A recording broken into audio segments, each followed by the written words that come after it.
Annuel da Poinse vez egret en Auvergne et Brezhoneg hier, pardon you, pe... Ja. Ja? Ket, Cantico. A Cantico, an Auvergne vez latin. Ja, Cantico vez Brezhoneg.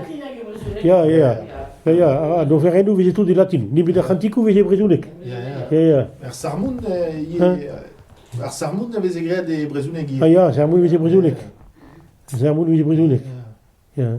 Annuel, as-tu tout dans du en engomprene? A Sarmoun, il y a ris gato da Sarmoun, mais ça m'aurait bossué. Vez laket phrasen latin argument saman, a goude vez kuntet da pantrau di ben phrasen latin zene quoi. Den ben de comprendre latin c'est tu les kuntet pesagar reguler. Mais en est style bossué quoi de Sarmoun.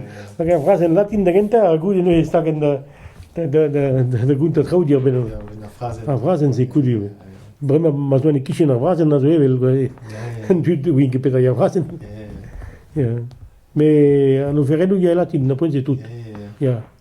En Auvergne, pidis, quoi, mais ça m'a de continuer d'ober goûter arriver secret de peta aneho les intégristes. Mais c'est tout goûter, de continuer d'ober latin. Ja. Mais à Antico, vous avez brisonné tout. Ja. Antico, vous avez brisonné tout. Ja.